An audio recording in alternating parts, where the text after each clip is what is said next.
The festival fires of Catherine Hold burned high enough to scorch the underbellies of clouds.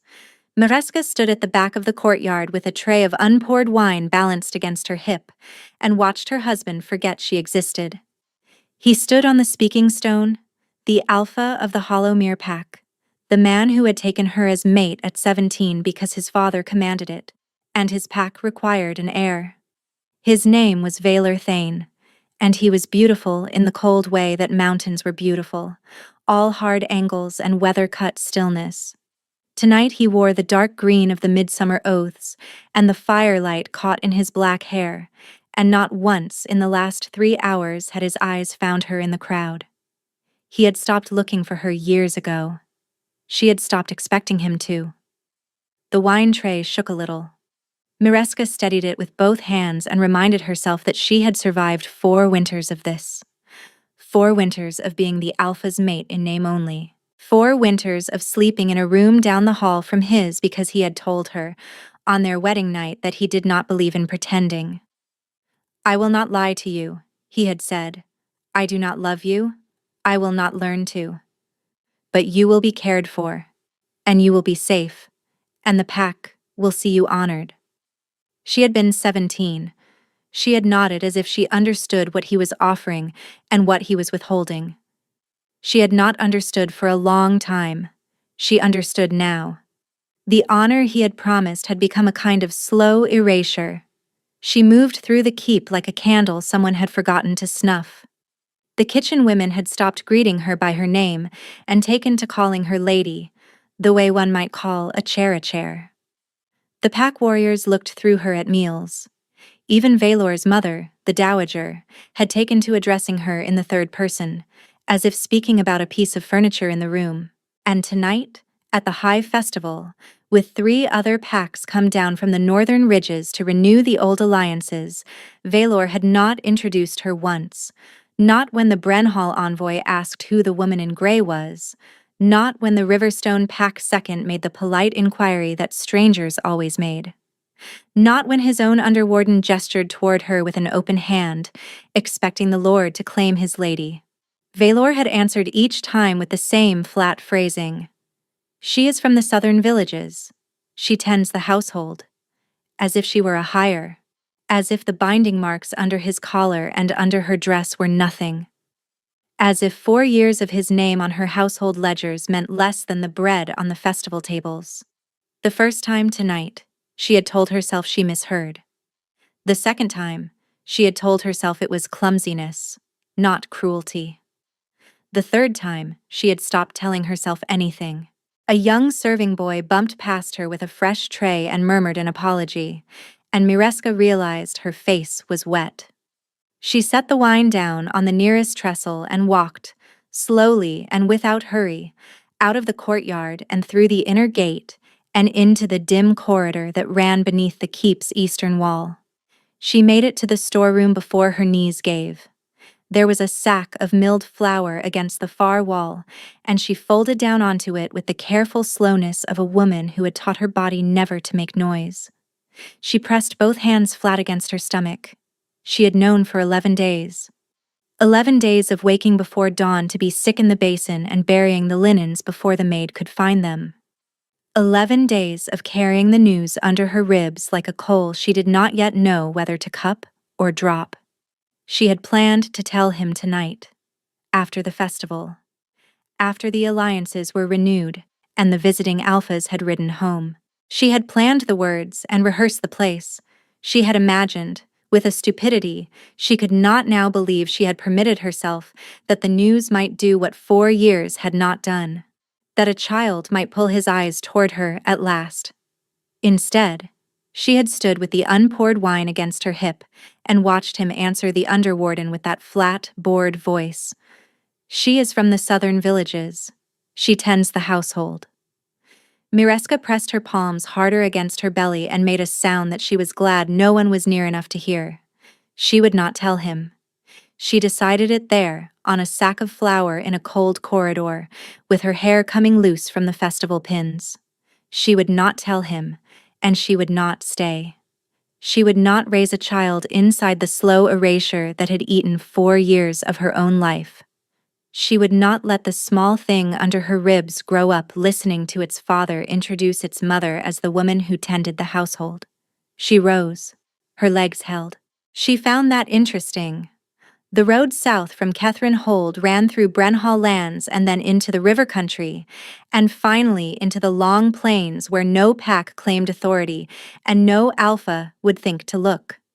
She had a half-sister there, a woman named Tevra who had married a herbsman and raised goats, and not spoken to anyone from the Hollowmere in 9 years. Mireska had her grandmother's silver pin and 12 coins of her own, and the cloak she had been wearing when she first crossed into this keep as a bride. It was enough. It would have to be enough. She climbed the back stair to the room where her trunk sat, and she packed in the dark, and she did not light a candle because the one window in that room faced the courtyard, and she did not want to look down at the fires again. She wrapped the silver pin in a kerchief. She left the ceremonial cloak Valor had given her on its hook. She paused at the threshold for one breath and pressed her fingertips to her belly and said, almost soundlessly, "You and me." Then she went down the back stair and through the kitchen yard and out the postern gate that the boy who watched it was always too drunk on festival nights to see properly, and onto the south road. She walked. She did not look back at the keep. She did not look back at the fires. She did not look back at the man on the speaking stone, who would 3 days later wake to an empty room and a half-packed trunk, and the slow first understanding that he had spent 4 winters letting a candle burn down beside him without ever once looking at the light.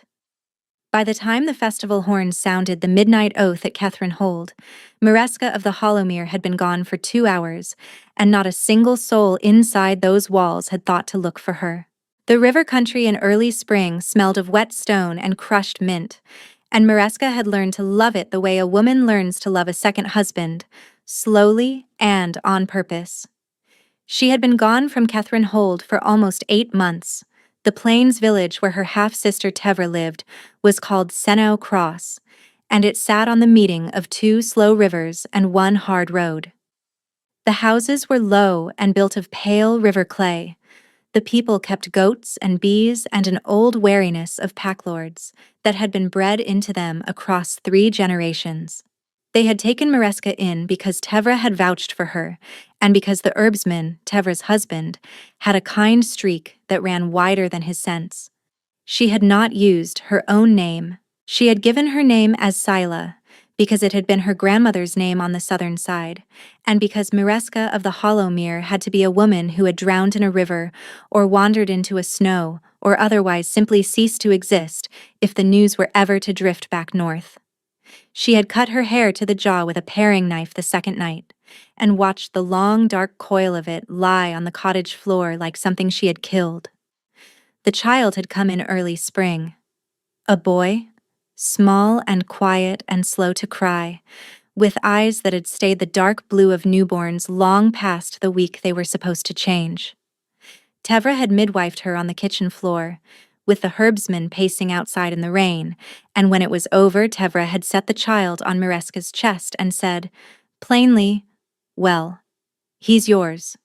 The rest is your business." Mireska had named him Orin. She had not told anyone in Senau Cross who his father was, and no one had been rude enough to press her. The story, as the village understood it, was that Saela was a southern widow whose alpha husband had died of fever before the child was born, and that she had come to her sister to start again.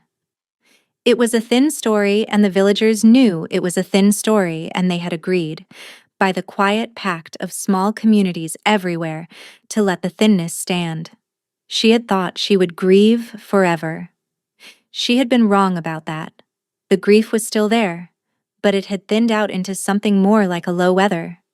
She felt it in the morning when she woke and reached, before remembering, for a man who had never in 4 years reached back.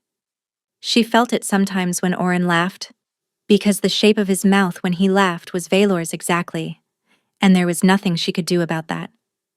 But she had stopped expecting the grief to kill her. She had begun, in small ways, to live around it. What she had not expected was the binding mark. Among pack kind, When an alpha took a mate by the old right, he laid a binding mark on her. The mark sat just under the collarbone, where bone met soft skin, and it was meant to fade in 3 cases. If the alpha rejected the mate, if the mate rejected the alpha, or if one of them died. Mireska had been gone 8 months. She had spoken her own rejection aloud, in the cold corridor under Catherine Hold, and again on the South Road, and again every night since. By every law of binding she had ever been taught, the mark on her collarbone should have faded to nothing within a moon. It had not faded. It still pulsed faintly under her skin, warm in the cold months and cool in the warm ones, like a small live thing that had not been told the contract was over. Some nights, when the village had gone quiet and Oren slept in the cradle beside her bed, she could feel the mark warm under her palm, and she could swear, against everything she knew about how bindings worked, that something on the other end of it was reaching for her. She refused to believe it, believing it was the kind of thing that broke women. So she did not believe it, and she went on with her days, and she helped Tevra tend the bees and trade the honey at the river market, and she let the women of Seno Cross teach her how to grind the bitter root that kept fevers down, and she lived. That was where matters stood on the morning the rider came. He came on a gray horse, alone, up the river road from the south, which was the wrong direction for trouble. Trouble in Seno Cross always came from the north, where the packlands were. A man riding alone from the south was almost certainly a traitor or a tax counter or a deserter, and none of those required the village to do more than feed him and wave him on. Mireska was at the low stone trough outside the herbsman's cottage, washing linen with Oren sitting on a folded cloak beside her gnawing on a piece of dried apple. She heard the hoofbeats and she did not look up. The rider's hooves slowed at the trough. A man's voice said, "Your pardon, ma'am? Is this the road to Seno Cross proper?" She raised her head. He was younger than she had expected, perhaps her own age, perhaps a year older. He wore a riding coat the color of wet bark and a sword that looked old and well cared for. His hair was the dark red of riverbed clay. His eyes, when she met them, were a startling pale gold, pack eyes, alpha eyes. Mireska's hands stilled in the water.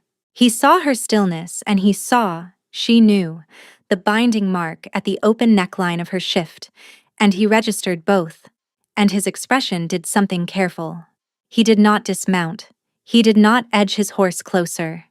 He simply held her gaze for a beat, and then, very slowly, looked away from the mark and back at her face, as if to say, "I will not pretend I did not see it, but I will not press." "This was Seno Cross," he said. He said it quietly. "I'm Halen Vor. I've been sent to speak with the village headman about the autumn caravan road. May I trouble you for the way to his door?" It was the politest thing any alpha had ever said to her in her life. She told him the way. He thanked her. He did not look at the mark again. He nudged the gray horse on, and Mireska watched him go. And Oren reached up and pulled at her sleeve, and she realized she had been holding her breath for longer than she should have. That should have been the end of it. It was not. He came back the next afternoon with a small clay pot of southern honey he had bought at the village store, and he set it on the low stone wall by the trough without speaking. He came back 2 days after that with a length of soft wool he said had been left over from his own rider's cloak and might suit a child for swaddling. He came back the next week with a book. The book was the part that broke something in her. It was a thin volume, hand-stitched in the trade tongue, of stories from the southern coast. He set it on the wall and said mildly, "My mother used to read this to me. You strike me as a woman who reads." Mireska stared at him.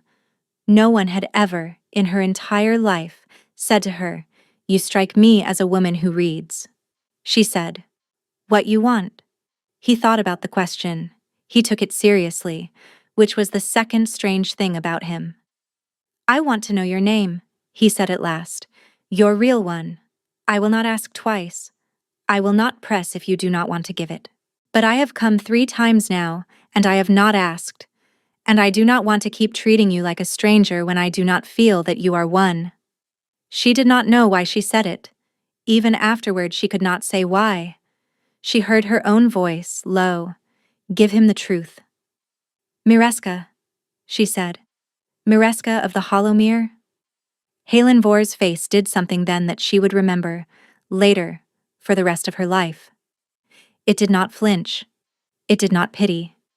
It did not flicker with that small calculation she had seen in every other man's face when they understood she was the bound mate of a more powerful alpha. It simply, quietly, accepted. "Mireska," he said. He said her name like it was a word that mattered. "I am glad to know you." That was the spring of it. The summer was longer. He did not court her in any way she could have named. He came to the village on his road business, and he stopped at the trough, and he asked her opinion on things. The road tariffs, the caravan timings, the book he had brought her last week. He asked her opinion as if it were valuable. He listened to her answers as if they changed his thinking. Twice he changed his thinking out loud in front of her and said, "You are right. I had not seen it that way."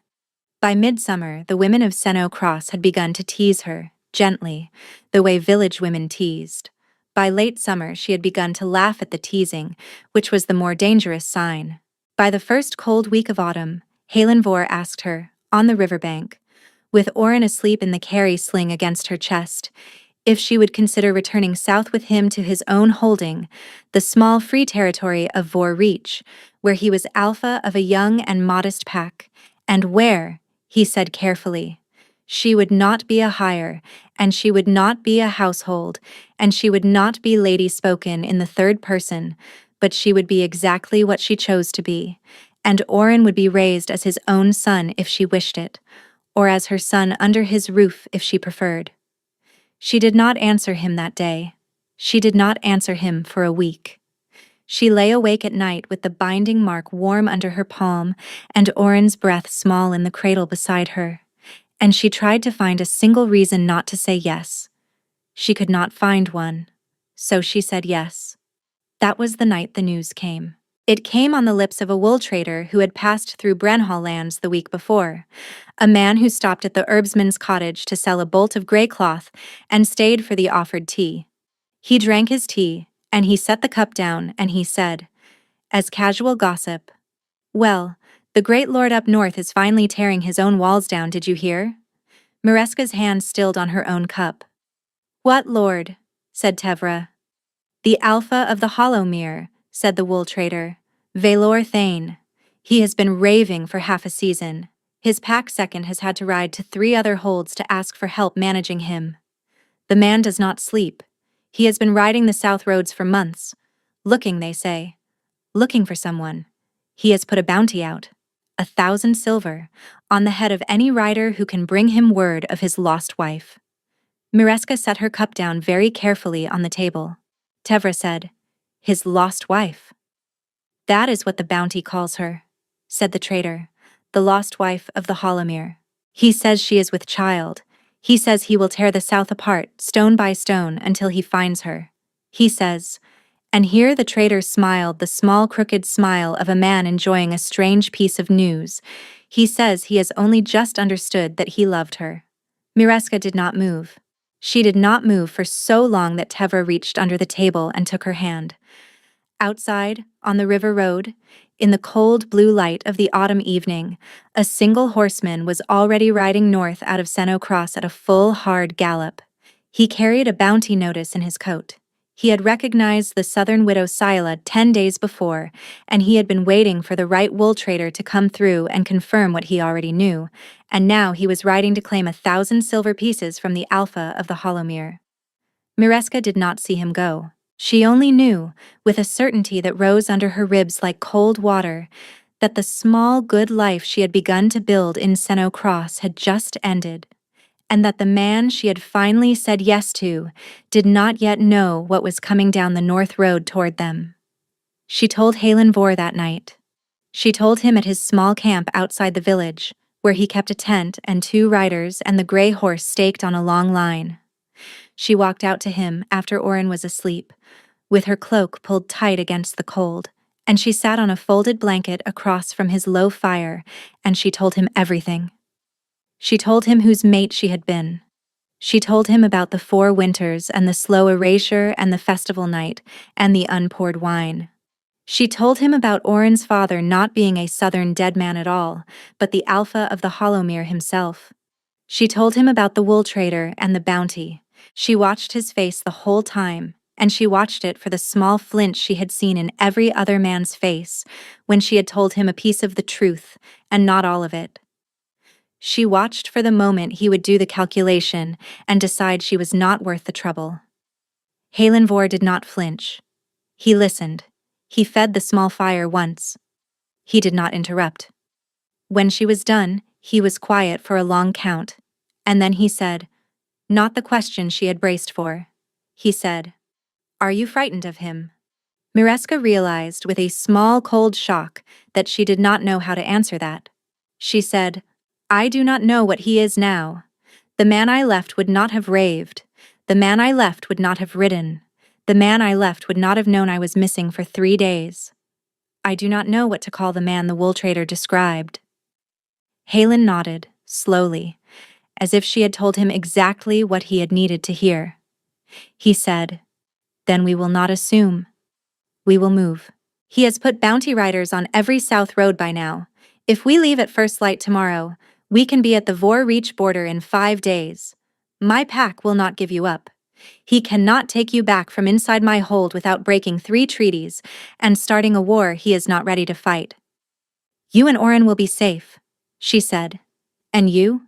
He looked at her across the fire. He said, very quietly, "Mireska, I asked you to come because I want to spend the rest of my life sitting across from you on cold nights. That has not changed, because the man you used to belong to has remembered, 8 months too late, that he had something. That has not changed at all. If anything, it makes me more certain.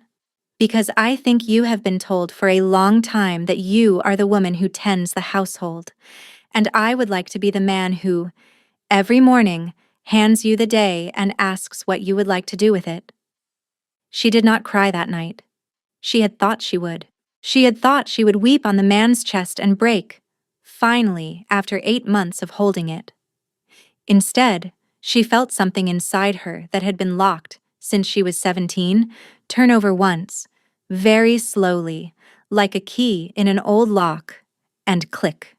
She walked back to the herbsman's cottage in the dark, and she lay down beside Oren's cradle, and she slept, for the first time since she had left Catherine Hold, all the way through to the morning.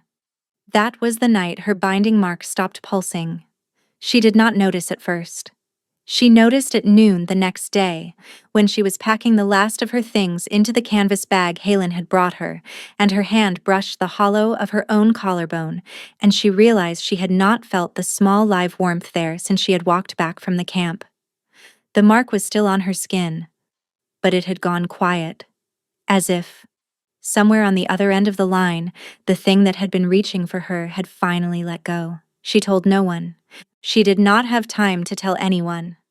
By the time she had finished packing, the rider was almost at Catherine Hold with the bounty notice, and the rider's horse was harder than a man should ride a horse, and the news of where the lost wife of the Hollowmere had been seen would reach Valar Thane before sundown, and Valar Thane was, even in that hour, already in the saddle, because he had been sleeping in his riding leathers for months waiting for exactly this news, and he was already 300 miles south of where the wool trader had said he was, because his own scouts had told him a week ago that a woman matching the description was in Senno Cross.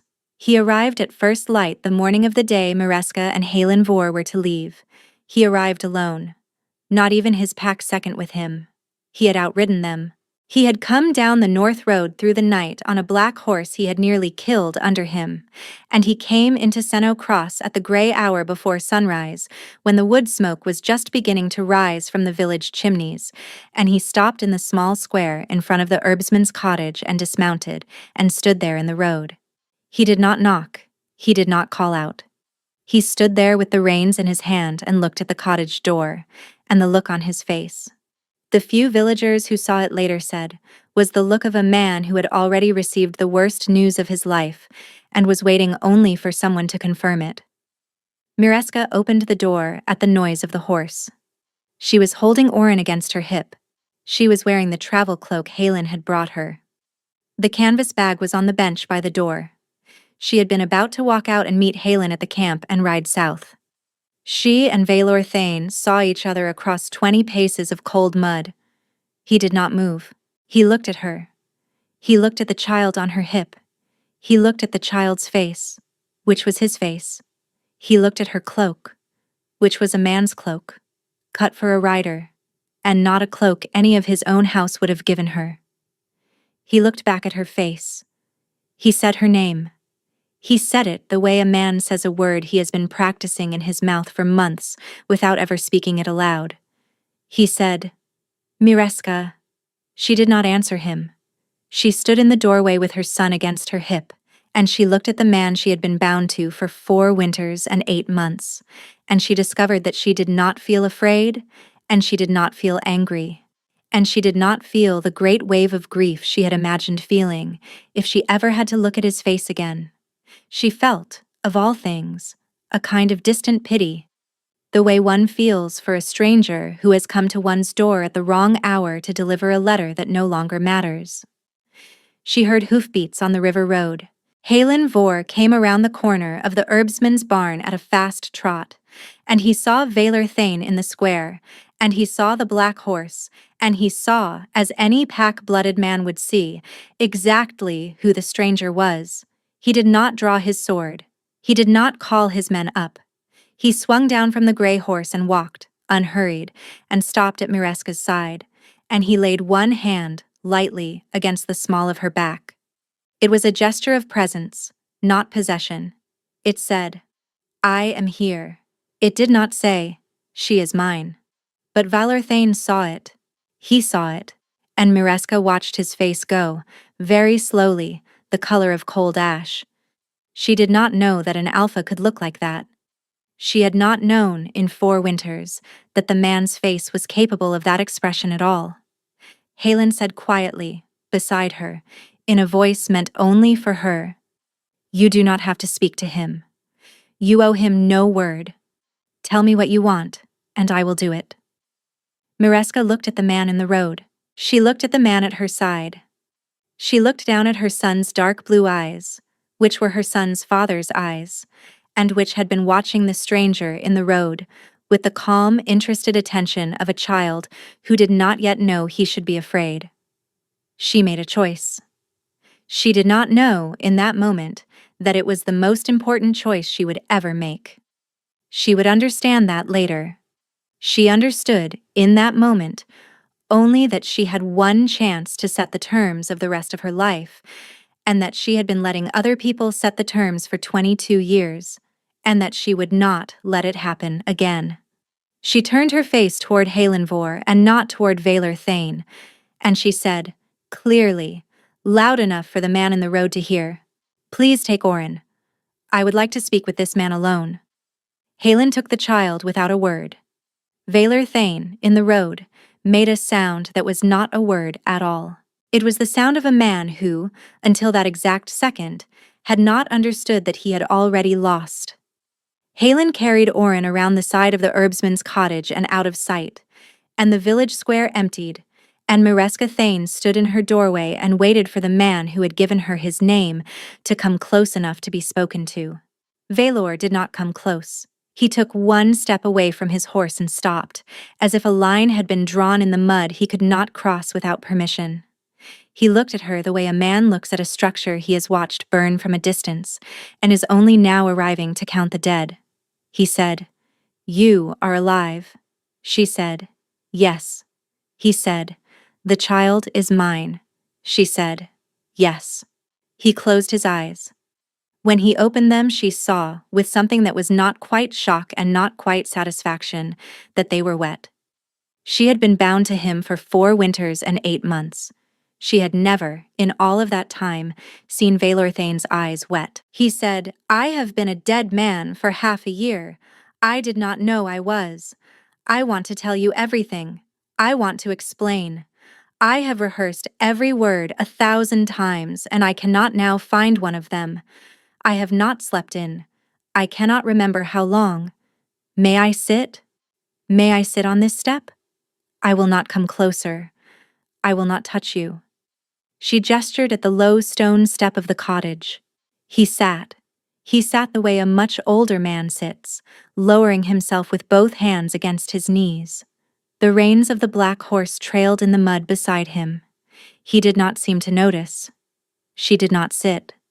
She stood in the open doorway above him and folded her arms across her chest, where the binding mark still lay quiet under her shift. And she said, "Speak." He spoke. He told her about the morning he had woken, 3 days after the festival, and reached for her down the hall and found her room empty and her trunk half-packed. He told her how he had laughed first, the small, confused laugh of a man who assumes a joke. He told her how the laugh had stopped. He told her about the search, the first riders, the first week of riders, when he had still believed she had only gone to a cousin and would be returned by supper. The second week, when he had begun to understand. The third week, when he had stopped sleeping. The fourth week, when he had ridden out himself for the first time and had not stopped riding for any meaningful length of time since. He told her about the night, 11 weeks in, when his pack second had locked him in his own quarters because he had begun to howl in the great hall in front of the visiting Brenhall envoys. He told her about the night, 16 weeks in, when he had broken his own hand against the stone of the practice yard because he had realized, finally, what every other man in the keep had known for 4 years and had been afraid to tell him. That he had loved her since the second winter. That he had loved her and had not known it, because no one had ever taught him what loving looked like, and the only model he had been given was his own father's coldness, and he had repeated his father back to her every day of their marriage, like a man reciting a prayer in a language he did not know was a curse. He told her about the bounty. He told her about riding south through 5 provinces. He told her, finally, in a voice that was no longer the voice she remembered, about the 11 nights, scattered across the months, when he had felt the binding mark warm under his own collarbone and had known, with a certainty that nothing in his life had prepared him for, that she was alive, somewhere, and that the binding had not faded because she had not stopped, somewhere underneath all of it, loving him. Mireska heard him out. She did not interrupt. She did not soften. She watched the man on her step, and she felt the long, flat weather of grief that had been her companion for 8 months, and she let him finish. When he finished, she said, "You are not wrong." His head came up. She said, "The binding did not fade. You are right about that. I felt it too. For 8 months, I felt it. I told myself it meant nothing. I told myself it was a defect of the right. I told myself 100 things. None of them were true. The reason it did not fade is that I did love you, Valor. I loved you for 4 winters in a house that had no room for it. I loved you so well and so quietly that you mistook my love for furniture. That is not your fault. It is also not mine. It is just what happened." She stopped. She drew one breath. She said, "You should know that the binding stopped pulsing the night before last." His face did something then that she would think about, later, for a very long time. It was the face of a man who has been holding a rope in the dark for months and has just felt the rope go slack in his hand. He said, "The night before last." She said, "Yes." He said, "Why?" She said, "Because the night before last a man asked me to ride south with him, and I said yes. And I meant it. And something in me that had been waiting on you for 4 winters and 8 months understood, finally, that it had been waiting on a door that was never going to open." Valor did not speak. He looked down at his own hands, the right one bandaged still from the practice yard stone, and he turned the bandage over once, slowly, as if reading it. He said, "The man with the gray horse." She said, "His name is Halen Vor. He is the alpha of a small pack to the south. He has come to this village 3 times a month for 6 months. He has brought my son a length of wool and a clay pot of honey and a book. He has asked my opinion on caravan tariffs as if my opinion mattered. He has not once, not one single time, looked through me as if I were a chair. She paused. She said, Valor, I am telling you this not to wound you. I am telling you this because you have ridden a long way to find me, and you deserve to know what you have found. I am not the woman you left in your house. That woman died on the road south. The woman standing on this step is someone else. She has been built, slowly, in a village you have never heard of, by a sister who took her in, and a child who needed her, and a man who treated her like a queen because he could not imagine treating her any other way. Valor's bandaged hand closed into a fist. He said, very low, what you want me to do? She said, I want you to ride home. He flinched. She said, hear me. I am not finished. I want you to ride home, and I want you to release the bounty, and I want you to release the binding, formally, before your pack, and before the elder rite. I want you to free me. Not because I hate you. I do not hate you. I cannot afford to hate you and also raise your son. I want you to free me because it is the only way I can become the woman I have begun to be, without spending the rest of my life looking over my shoulder for the rider you will send. Valor was silent for a long time. She watched him. She watched the man she had married at 17 sit on her doorstep at 22 and absorb the only request she had ever made of him in their entire shared life. He said, finally, and Oren. She said, Oren is mine. He has been mine since the first morning I was sick into a basin in a cold corridor under your keep. He will know your name.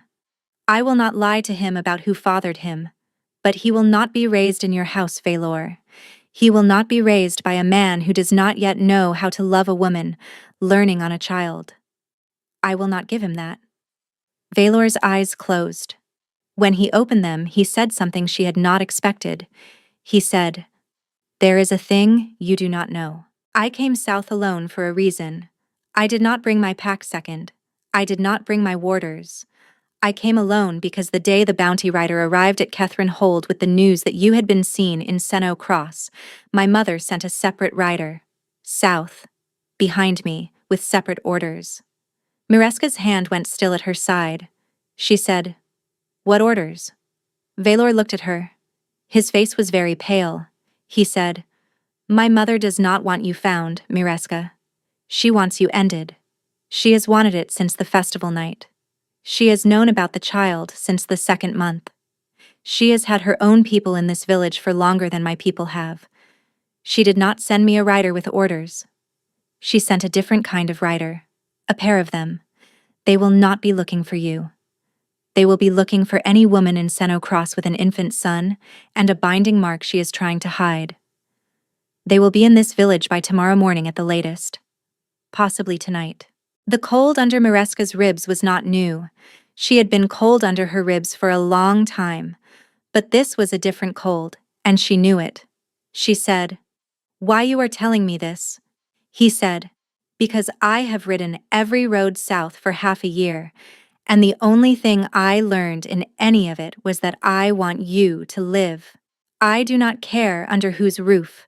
I do not care in whose name. I came down here this morning to tell you that I would let you go. I came to tell you that and to ask you to let me see the child once. And then I came around the corner and I saw the man's hand at your back, and I lost my mind for a moment, and I stopped being able to speak.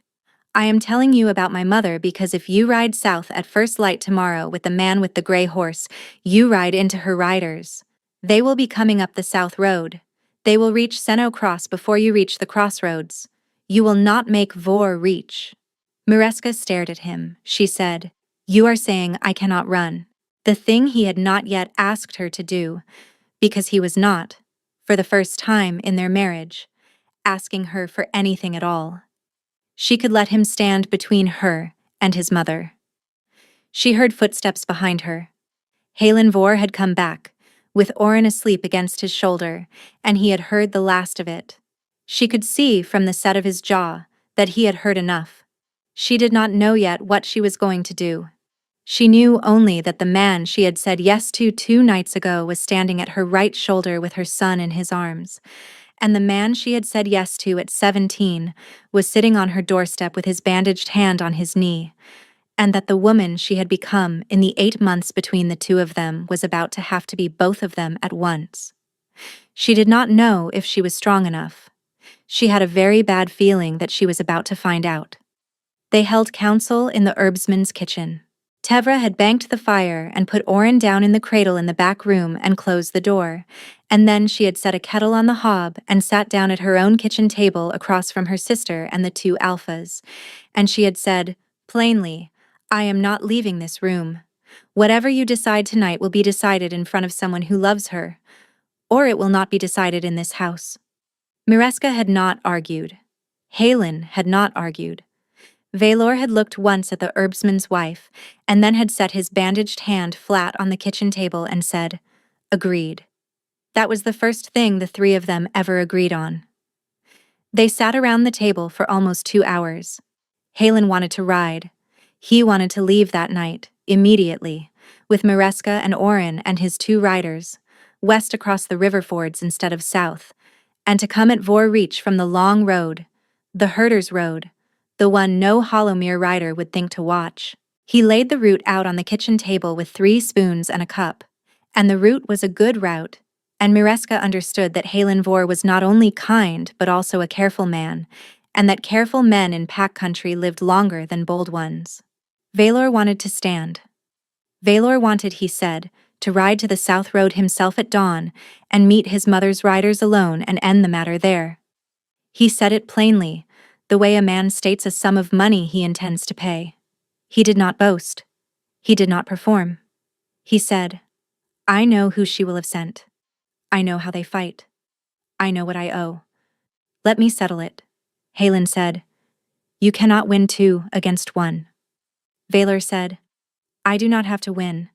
I only have to delay them long enough for you to be at the river fords with her." Mireska looked at her husband across the kitchen table.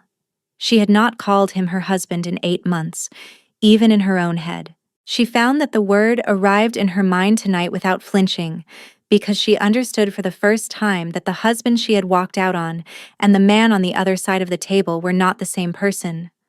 That the man on the other side of the table had been built, the same way she had been built in the 8 months between then and now. He had not been built well.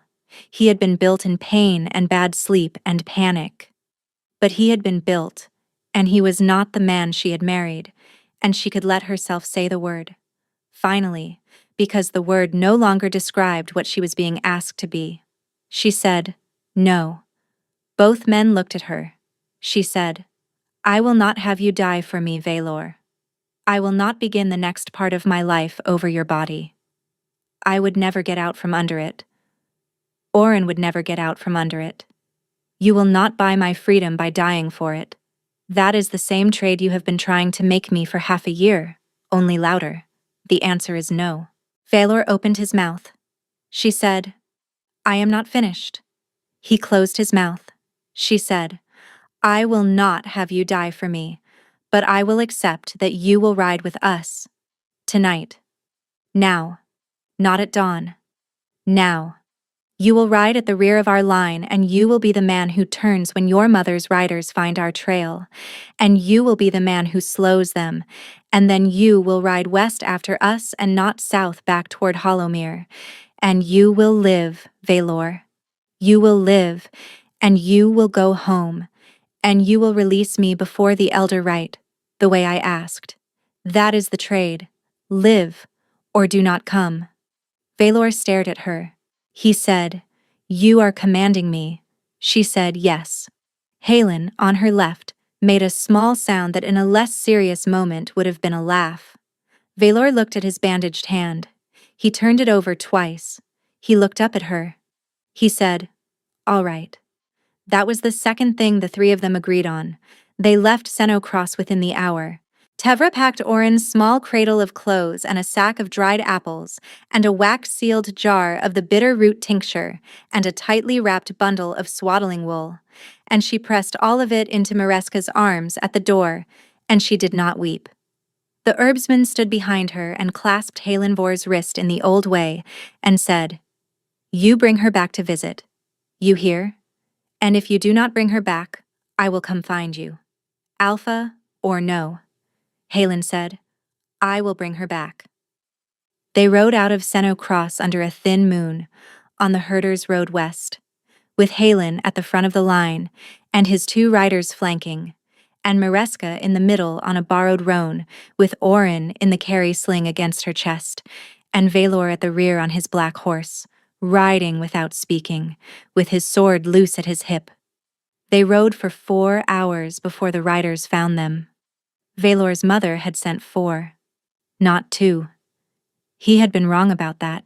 The 4 came up the herders' road at a hard canter, having tracked the line from a half-mile back, and the lead rider was a woman in dark gray with a rider's bow already strung, and Velor saw her first because Velor had been watching the back of the line for 4 hours, waiting for exactly this.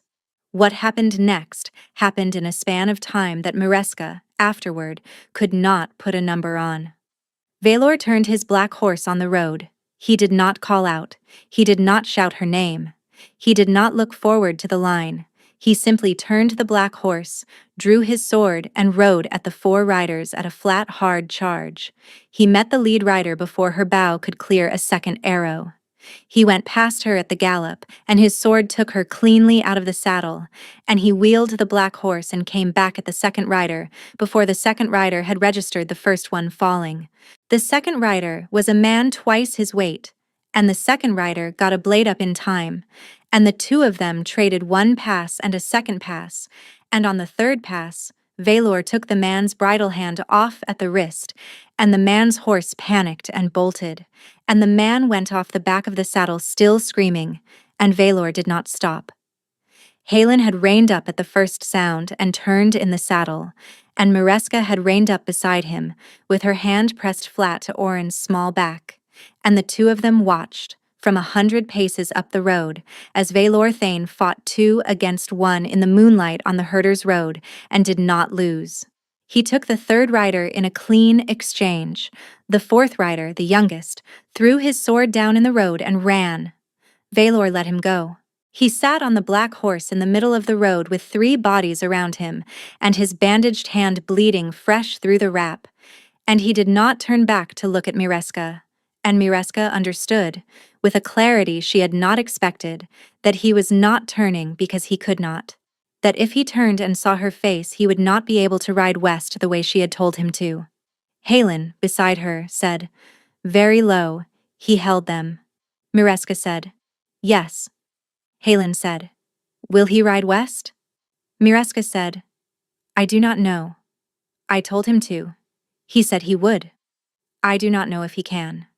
They sat their horses and watched the man on the dark road, and after a long count Velor lifted his sword once, in their direction, in a salute that was not quite a wave and not quite a goodbye, and he turned the black horse west. He did not ride south. He rode west, the way she had told him to. He passed off the moonlit road into the trees, and he was gone. Mareska did not let herself weep. She had Oren against her chest, and 4 hours of hard riding still ahead of her, and a child whose father had just, for the first time in the boy's life, done what his mother had asked. She said to Halen, "Ride." They rode. They reached the river fords at first light. That was where the news met them. A trader on the ford crossing, a man with a mule and a cart of pelts, took one look at Halenvor and at the woman riding with him and said, "Alpha, I am sorry. You are riding into it. Vorreach is on fire." Halen's face went very still. The trader said, "Riders out of the Hollowmere came down the coast road 3 nights ago. They have taken your hold. They are holding your steward and your sister and the rest of your house. They are flying the Hollowmere banner over your gate. I rode through it yesterday morning. They have an old woman in command. She is keeping the hold sealed, and she has put word out to the southern packs that the new lord of Vor Reach is the Alpha of the Hollowmere by treaty. Halen said, "My sister." The traitor said, "Alive when I left. They had her in the Great Hall." Halen Vor turned his horse on the ford in a tight circle once. He looked at Mireska. He said, "She has not been hunting you, Mireska. She has been hunting me. She let her son ride south with the bounty so the Hollowmere force could come down the coast and take my hold while I was here. The riders she sent on the Herder's Road were the second wave. Insurance. She has been 3 steps ahead of all of us since the festival night. She was never going to let her son release you. She was going to let you die at his side, in my hold, and have the whole South as her dowry by next spring." Mireska sat on the borrowed roan with her son sleeping against her chest at the river fords at first light, and she understood finally what she was facing. Not a man, and not a man's grief, and not even a man's mother. She was facing a house, an old house, a house that had been planning her death since she was 17 and had simply waited for the festival night to begin. Halen said, "I cannot take you to Vor Reach. There is no Vor Reach to take you to." Mireska said, "No." Mireska said, "We are going back." Halen said, "Back where?" Mireska looked west into the trees, in the direction Valor Thane had ridden 3 hours ago. She said, "We are going to find my husband. We are going to find him before his mother's people do. And then the 3 of us are going to ride north together. And we are going to take the Hollowmere back from the woman who has been running it for 30 years. And we are going to do it before the next moon. Because if we do not, my son is not going to have a single safe road left to ride on for the rest of his life." Halen Vor looked at her for a long moment in the cold light at the river fords. He said, "Yes, my lady." He had not called her my lady before. He did not say it the way Valor's house had said it. He said it the way a man says it to a queen. They found Valor before sundown on the second day. He was on foot when they found him, leading the black horse at a slow walk through a creek bottom under the western pines. The horse was lame in the off-fore. Valor was bleeding through the bandage on his right hand and had a fresh cut above his left eye from a branch he had ridden into in the dark, and he had not eaten since Senno Cross. And when he saw the 3 riders coming up the creek bottom, he reached for his sword with a hand that did not quite close. Then he saw who the riders were, and he stopped. He stood in the creek with the lame horse's reins in his bad hand and the late sun behind him, and he watched Mireska come down the bank toward him, and he did not say anything at all. Mireska said, "Your mother has taken Vor Reach." Valor closed his eyes. He said, "Of course she has." She said, "We are riding north tonight. The 3 of us. We are going to take the Hollowmere back. I am not asking you. I am telling you. If you ride with us, you ride under my command until we are inside your own gate. After that, the 3 of us decide together. If you cannot ride under my command, then walk west, and live, and we will not speak of you again." Valor opened his eyes. He looked at her in the late sun in the creek bottom, with her son tied at her chest, and a borrowed roan blowing behind her, and Halen Vor 10 paces back, with one hand resting near his sword and the other empty and visible. And Valor Thane did the second thing in their marriage that she had not believed him capable of. He went to his knees in the creek. He did not bow his head. He did not perform. He went to his knees in the running water and put his bandaged hand flat over the binding mark under his collar, and he said, "Your command, my lady. To the gate of my house, and beyond it, if you choose. I will not ride west. I will ride at your stirrup." Halen, behind her, did not move. Mireska said, "Get up, Valor." He got up. They rode north. They rode for 6 days. They did not ride alone. Word had moved faster than any of them.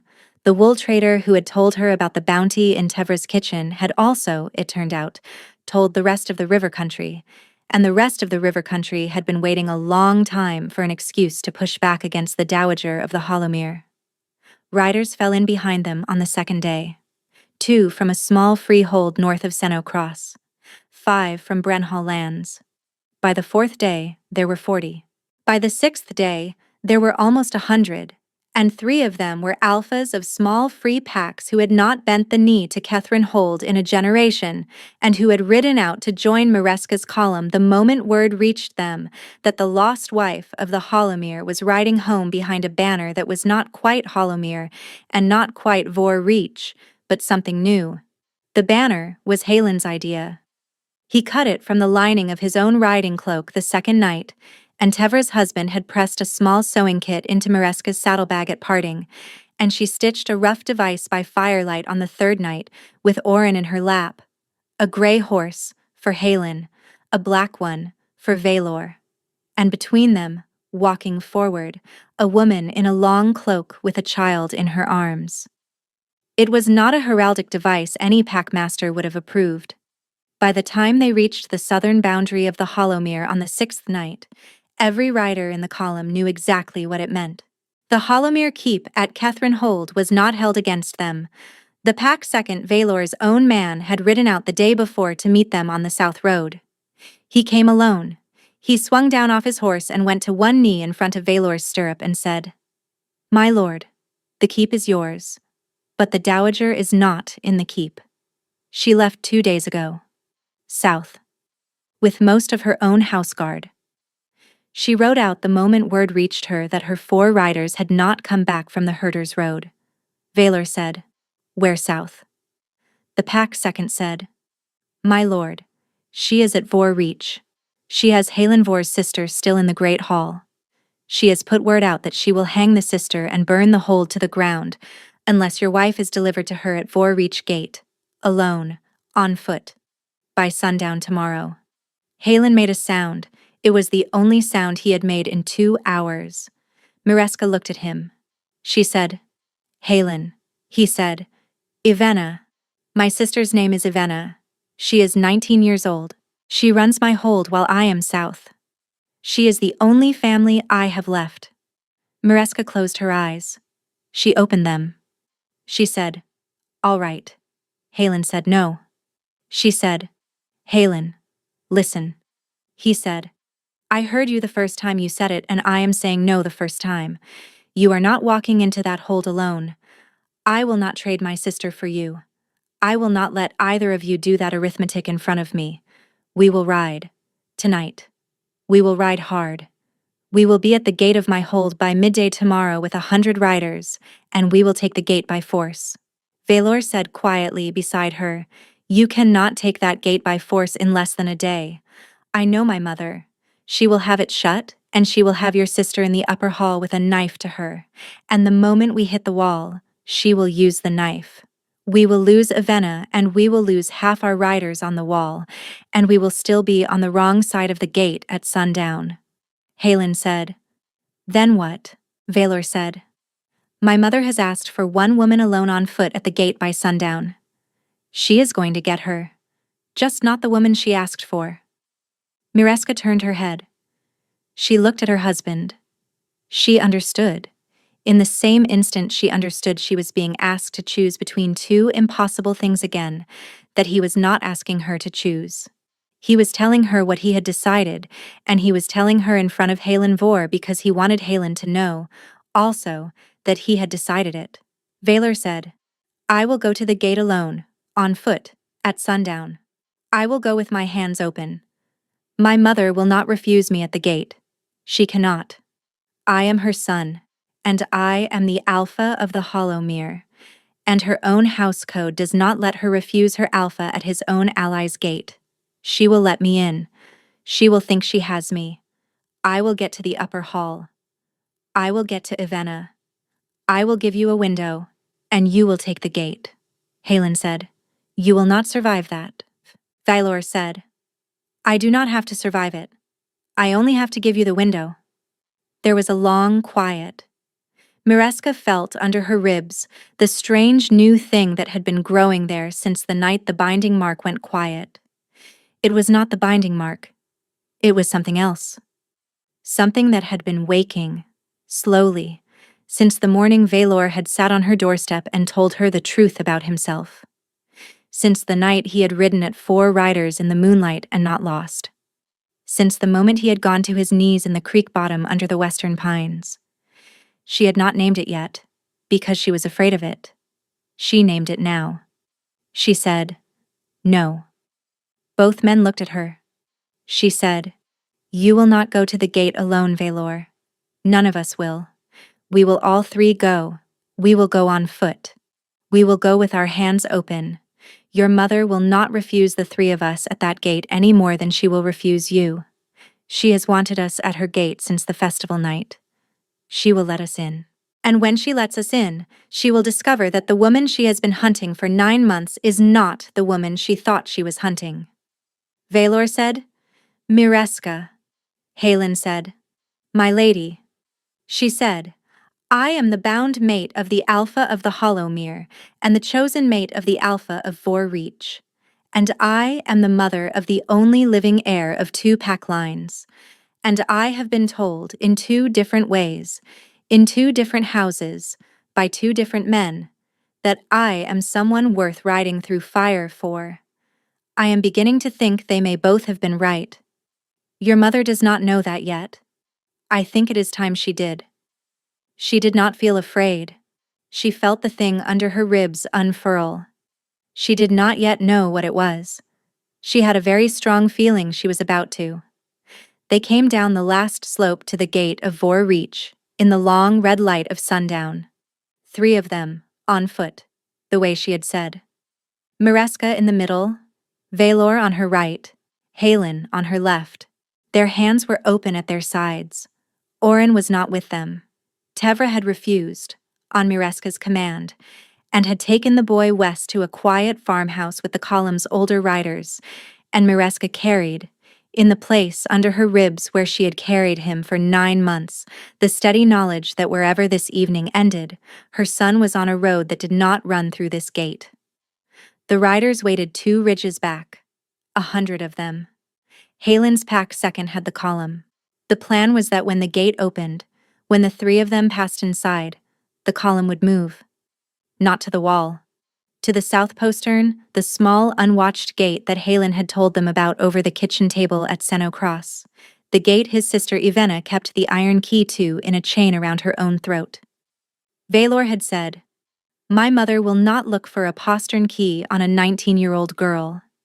Halen had said, "That is because my mother and yours did not raise the same kind of daughter." That had been the closest thing to a smile any of them had managed in 3 days. Now they stopped at 50 paces from the closed gate of Vorreach, and Mireska Thane raised her empty hands above her head, and she called, in a voice that did not shake. She said, "Mother of my husband, I am here. Open the gate." There was a long silence. Then a horn sounded, 2 short notes, from inside the wall. The gate opened. The Dowager of the Hollowmere stood inside it, on the worn stone of Halen Vor's own courtyard, with Ivena Vor kneeling in front of her at the end of a short rope, and a knife in her hand. She was a small woman. That was the part Mireska had forgotten. The Dowager was a small gray-haired woman in dark wool, no taller than her son's shoulder, with the unhurried bearing of someone who had not run anywhere in 50 years, because the world had always been kind enough to stop and wait. She was 68 years old. She had buried her husband 23 winters ago. She had run the Hollowmere ever since, through 3 regents and 1 absent son, and she had never once raised her voice in the great hall at Catherinehold, because she had never once needed to. She looked at Mireska across the courtyard, the way one might look at a stain on a tablecloth. She said, "You brought both of them. How tidy." Mireska said, "I brought all 3 of us, Mother. I brought your son. I brought the man who kept me alive while you tried to have me killed. And I brought myself. You wanted us at this gate. Here we are," the Dowager said. "And the boy." Mireska said, "Somewhere you will not find him." The Dowager smiled. It was a small, dry smile. She said, "Child, I have wanted you out of my house since the night my son brought you home. I told him then. He did not listen. I have been correcting his hearing ever since. You think this is a confrontation. It is not a confrontation. It is a closing of accounts. She lifted the knife. What happened in the next breath? Mireska would never afterward be able to fully describe to anyone, because what happened in the next breath happened inside her. And there were no words in any of the 3 pack tongues she spoke for what it was. The thing under her ribs unfurled. She had thought for 3 days that it would be a wolf. She had thought when she finally named the warmth that what was rising in her was the second nature that pack-blooded women sometimes carried, and that hers had been waiting 4 winters and 8 months to come up. She had thought she was about to shift. She did not shift. What she had carried in herself, since she had walked out of Catherine Hold on the festival night, was not a second body. It was a first one. It was the woman she had been before her marriage, the 17-year-old girl who had nodded at a wedding oath she had not yet learned to refuse, and who had lain quiet under that oath for 4 winters waiting for permission to come up again. The thing rising in Mireska now was not a wolf. It was a self. It was the first self. The one she had agreed at 17 to bury in order to be married. And it came up. It came up through her chest and into her throat and into her open mouth, and she heard her own voice say, in a register she had never used in her life, in a register that the Dowager of the Hollowmere had certainly never been spoken to in. She said, "Put the knife down." The Dowager's hand stopped. It stopped in midair, halfway to Ivanovor's throat. Mireska watched the old woman's hand stop, and she saw the small, confused flicker on the old woman's face, and she understood, with a cold, clear pleasure, that the Dowager had not stopped because the Dowager had decided to stop. The Dowager had stopped because the woman in front of her had told her to. That was the gift. That was what 9 months of building had built in her. Not a wolf. A voice that the Dowager could not, for the first time in her own long life, refuse. Mireska said, again, and the courtyard went very quiet around her. She said, "Put the knife down. Step away from the girl. Stand against the wall. You are not in command in this courtyard any longer. You have not been in command in this courtyard since the moment I walked through this gate. You will do what I tell you, mother, because you are an old woman in a borrowed hold, and I am the only person standing between you and the gate." She did not raise her voice. She did not need to. The Dowager lowered the knife. She lowered the knife slowly, the way a woman lowers a teacup she has been holding too long, and she set it on the stone of the courtyard at her feet, and she stepped back from Ivanovor, and she stood against the wall. She did not understand what had happened. Mireska saw that she did not understand, and she did not bother to explain. Behind her, somewhere south, a horn sounded twice. That was Helen's column. Ivanovor looked up from the stone with the rope still on her neck and said in a small bright voice, "Brother, is that you?"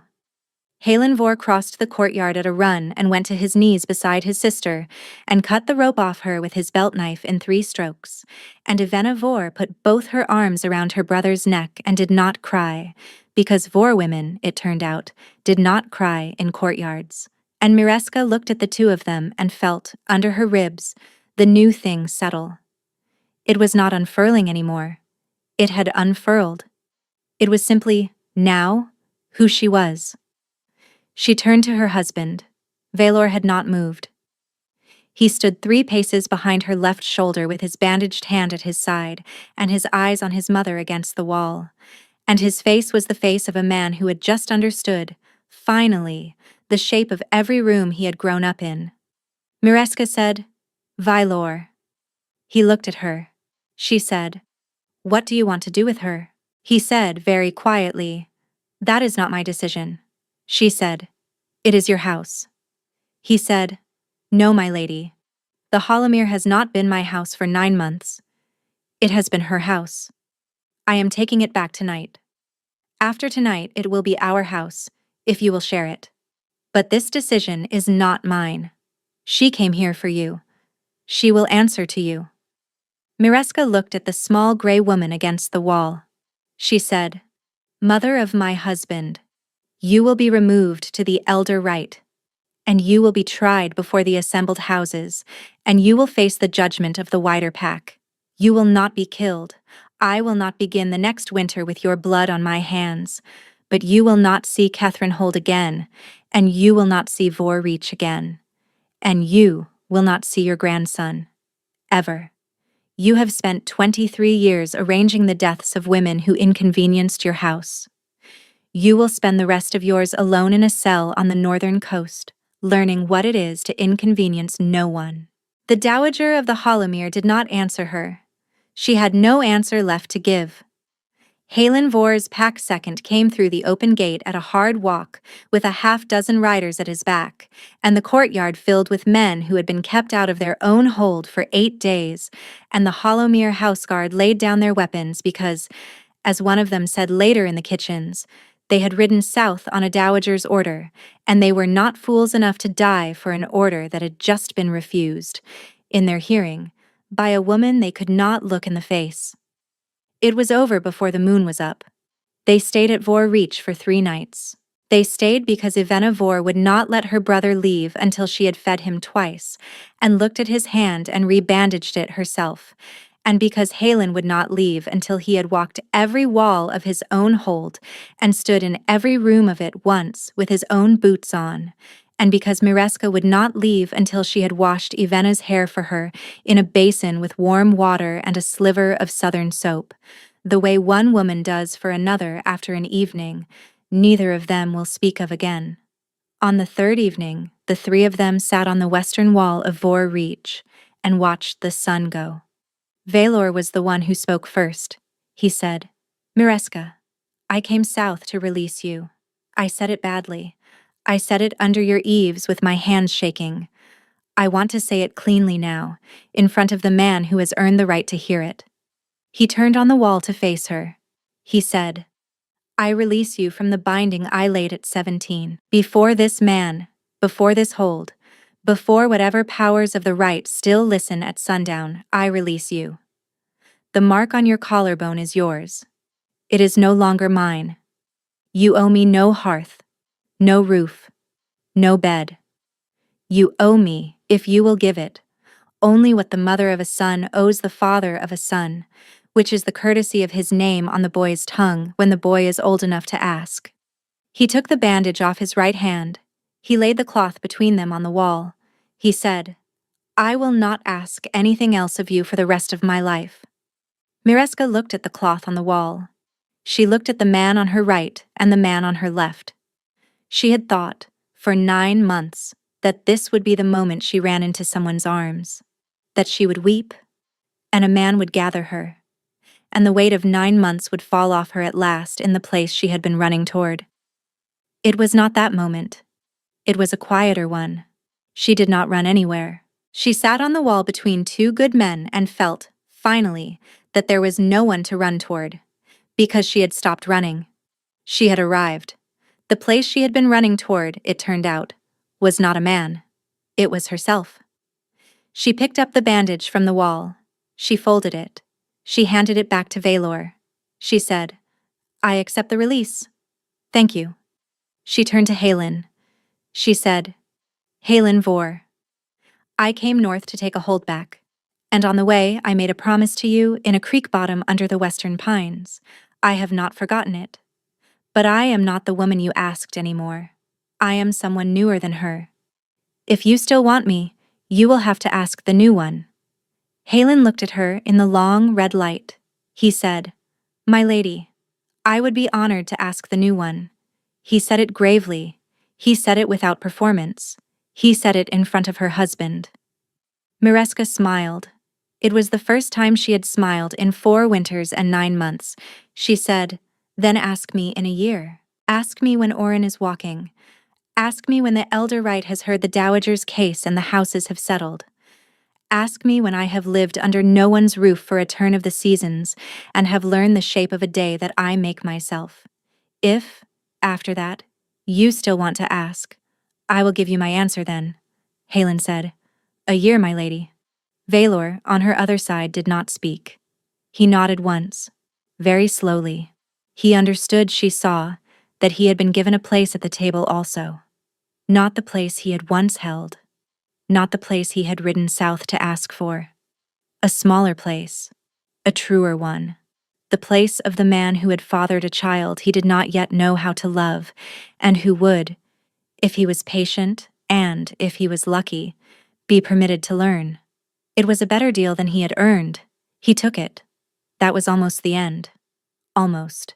There is one more thing, because the listener deserves it, and because the woman who told this story to her grandchildren told them this part every time with a particular small softness, and we should keep faith with her. 3 years later, on a spring afternoon at a small farmhouse in the river country, with goats in the yard and a gray horse staked on the long line, and Tevra's herbsman husband shouting at someone in the kitchen about the price of honey, a woman sat on a worn step in the sun with a 4-year-old boy at her knee and a baby girl on her hip. The boy had dark hair and the calm, dark blue eyes of his father. The girl had hair the dark red of riverbed clay, and her eyes were a startling pale gold. The woman was 25 years old. She had a small, old silver pin in her hair. She had a quiet white binding mark under her collarbone that was now, by every law of the right, only her own. A man came up the road on a gray horse. He swung down at the gate and he tied the horse and he walked to the step, and he did not say anything for a long moment because the boy had already run to him with his arms up, and the baby on the woman's hip had already begun to laugh. The man crouched. He took the boy under one arm and the baby under the other. He looked up at the woman on the step. He said, "My lady, I came to ask you a question." The woman on the step said, "You are 6 months early." He said, "I know." She said, "You are an alpha of a freehold. You should not be making a habit of being early on important matters." He said, "I know. May I ask anyway?" She looked at him for a long, quiet moment in the afternoon sun. She said, "Yes, Halen Vor. You may ask." He asked. She said yes. That night, in a small farmhouse in the river country, the woman who had once been called Mireska of the Hollowmere lay down beside 2 sleeping children and a man who, every morning, handed her the day, and she pressed her palm to her own collarbone in the dark. The mark there was quiet. It had been quiet for a long time. It was hers. It would always, from this moment forward, be hers. She slept. Outside, in the long plains where no pack lord claimed authority, and no alpha thought to look. The wind moved over the grasses, and the river ran, and somewhere far to the north the lights of Kethrenhold burned low, and a man named Valar Thane sat alone in the great hall of his keep and read, for the 3rd time that month, the small hand-stitched book of stories from the southern coast that his own son had sent him for his name day. He turned the last page. He smiled. It was a small, unpracticed smile. He was, slowly, learning. Thank you so much for listening. I hope you enjoyed this story.